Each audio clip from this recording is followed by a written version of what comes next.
giving you my top 15 films of all time. I want everybody from Film Talk to get on. Thank you, Real for Real, for that. This is my top 15 of all time, but I'm going to do something a little bit new.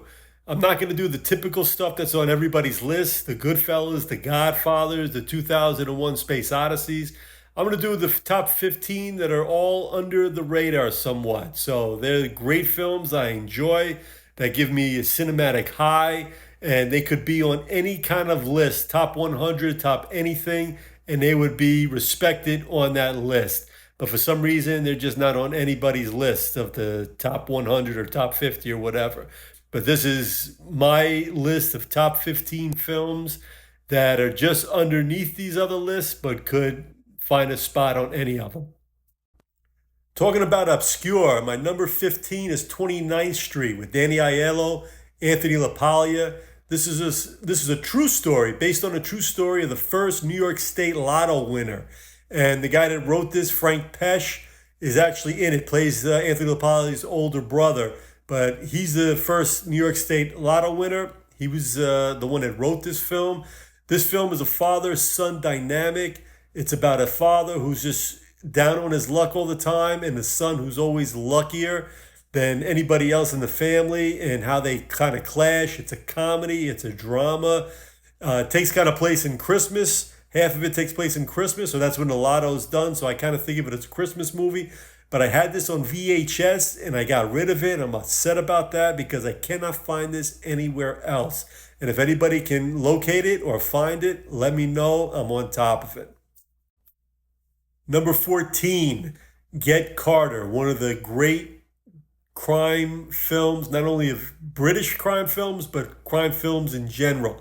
This is not your typical Michael Caine. This is not the gentlemanly guy. This is not the diplomat. This is not any of that stuff that you're used to Michael Caine. This is cold-blooded killer Michael Caine, and he's brilliant. Done in the 70s, it has that gritty feel to it. This is just an adventure all the way. One of the great, great film performances as well by Michael Caine. Number 13, Joe Dante's Gremlins. This is terrifying. This is funny. This is cute. This is everything rolled into one. Action-packed, explosive. Still holds up today. I'm still not sure why this is not talked about enough in context of horror films or just classic films from the 80s. But this is a great film that should be on a lot of lists. Vegas, baby, Vegas. Are we going to be in Vegas by midnight? We're going to be at 500 by midnight. Number 12, Swingers. And this is the origin film, the first film from Vince Vaughn, Jon Favreau, and Doug Liman. Talk about taking your careers in your own hands. Vince Vaughn, Jon Favreau took the Matt Damon, Ben Affleck route. Couldn't get good roles for them, so they wrote their own, got Doug Liman to direct it, and history is made. This is the beginning of the Vince Vaughn persona that dominated the 90s and the early 2000s. We all know what Jon Favreau's now, he's not even doing acting, he's doing big-time directing. And then Doug Liman, of course, did Edge of Tomorrow, Mr. and Mrs. Smith, The Bourne Identity. But this is the beginning. This is how they got started, and this is worth it. Number 11, Saturday Night, Sunday Morning. This is one of the greats of that old angry young man British cinema that came out in the 60s, talking about how there was all these people working dead-end jobs, and it was just England was a mess after the war. This told the story. What makes this even more dynamic is a dynamite performance, the first starring role for Albert Finney. This guy is just pure, unadulterated energy and power. And if anything, go see this film for Albert Finney's performance. Number 10, Fast Times at Ridgemont High. On the outside, it looks like a typical teen high school sex comedy, which it is. But also under Amy Heckerland's direction, there's so many different layers here. Teen sex is sloppy and ugly and scary, and they show it. And a lot of bad consequences. This film has a lot of different levels, and it's got a soul which makes it last. Made in the 80s, but it's certainly relevant today as far as the way people behave, as far as teenagers behave. And of course, who can forget the most iconic performance of Sean Penn?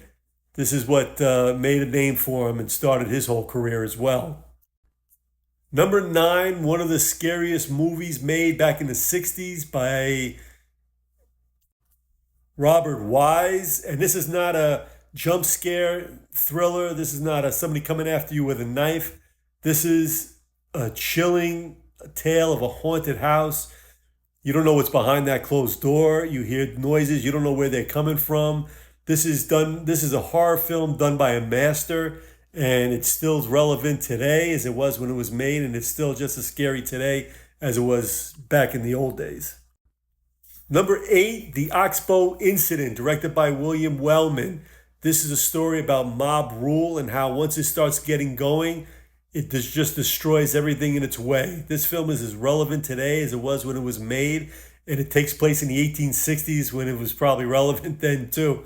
Just about how even though people who are accused of committing crimes, there's evidence that they may not have done it. It doesn't matter. Once the mob rule gets out of control, you can't stop it.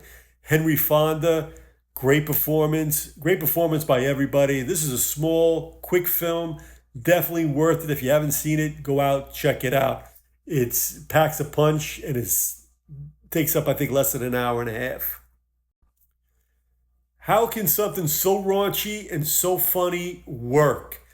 But that's what this is. Something About Mary. Number 7. I never laughed so hard at a film in a movie theater in my life and be embarrassed by laughing at it. There was so many raunchy moments in this film, but it has such a heart, such a soul. It is so sweet underneath that it just adds something and just puts it on another level. And it still, to this day, still holds that kind of power. Number 6, The Taking of the Pelham 1, 2, 3. Hard thriller, crime drama, a lot of comedy underneath, especially from Walter Matthau. This film still holds up, even though it takes place in a whole different era in New York City. But this still packs a punch even today. Number 5, The Pope of Greenwich Village. Crime drama taking place in Greenwich Village. Back in the day, people were saying that Mickey Rourke was the next coming of Marlon Brando.